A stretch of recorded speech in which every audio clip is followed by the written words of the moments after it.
Bonjour à tous et bienvenue sur boursicoté.com pour cette nouvelle analyse technique du CAC 40 en point matinal avec donc des niveaux horizontaux qui ont été repositionnés. Hier on pensait ici à une rupture de la zone des 5495 points. J'ai relevé cette zone pour qu'elle soit plus en adéquation avec la configuration actuelle, donc sur les 5520 points et considérant cette zone, eh bien on peut constater que nous avons un double contact ici et puis que l'on revient ici sur une zone inférieure, donc niveau ici qui se situe à 5452 points, donc niveau qui était résistance ici sur cette phase qui a été franchi et qui agit depuis comme niveau de support. Du point de vue des indicateurs techniques, on est toujours ici sur une dynamique plutôt baissière avec ici des histogrammes qui évoluent dans la partie inférieure de leur zone d'évolution et en dynamique donc négative, et nous avons un signal ici de consolidation avec un RSI qui est en train de sortir de sa zone de surachat juste après une divergence baissière, puisque si on élargit ce graphe, on peut constater ici de nouveaux plus hauts significatifs donc sur les cours qui ne sont pas suivis ici sur l'indice, puisqu'on est sur des niveaux inférieurs que ce que nous avions lors de l'inscription ici de cette zone de points hauts. Donc une configuration d'affaiblissement.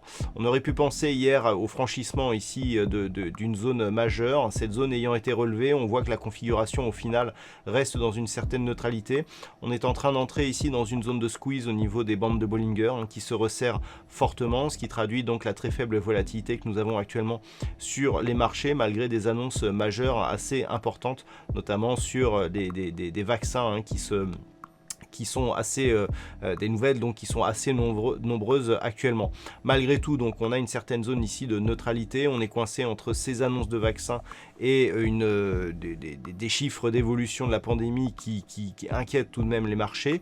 Donc tant que l'on reste ici dans cette zone, 5452, 5520 points, il y a une neutralisation de la dynamique très court terme, mais au sein d'une tendance qui reste fortement haussière. On n'a quasiment aucun retracement ici suite à cette forte hausse et on reste ici coincé dans cette zone de range. Toutefois, la configuration pourrait évoluer dans le sens où si nous avions une cassure ici de la zone des 5520 points, on aurait un objectif qui s'ouvrirait à 5726 points. C'est une zone moyen terme assez ancienne qui pourrait être sujette à repositionnement en fonction de l'évolution des cours. Par contre, sur une rupture ici de cette zone des 5452 points, eh bien, on pourrait redescendre légèrement. On aurait une deuxième zone de test ici sur cette zone à 5340 points. Si cette zone était franchie, on pourrait accélérer à la baisse et donc la zone majeure ici des 5213 points pourrait nous donner eh bien, la température sur une possible évolution, puisque je rappelle qu'il s'agit d'une zone moyen terme qui avait été testée ici au sommet du rebond que nous avions connu au mois de juin. Donc voilà, ce sont donc les zones à surveiller, sachant que nous avons ouvert sur une note légèrement baissière ce matin, mais qui reste ici dans ce range. Voilà donc ce que l'on peut dire sur la configuration matinale actuelle d'un point de vue macroéconomique. Alors, c'est une journée assez chargée, il y aura un trading live qui commencera à 14h15, un peu plus tard que d'habitude. Je vais vous expliquer pourquoi. Donc ce matin, nous aurons nous avons le début donc du sommet des dirigeants de l'Union européenne qui pourra éventuellement, en fonction de ce qui fuite, eh bien, pourra nous donner un petit peu de volatilité tout au long de la journée, mais surtout à partir de 16h où nous attendons une intervention de Christine Lagarde, donc présidente de la Banque Centrale Européenne.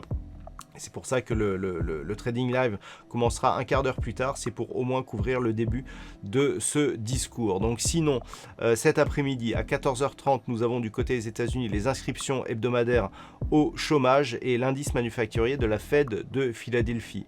On n'attend pas énormément de surprises sur ces chiffres, mais au cas où, eh bien, on aura éventuellement une vue de leur évolution sur les marchés. Et puis à 16h, nous aurons les chiffres de l'immobilier avec les ventes de logements existants. Voilà, donc c'est tout pour aujourd'hui. Passez une bonne séance. On se retrouve cet après-midi sur la chaîne boursicoté.com pour le Trading Live.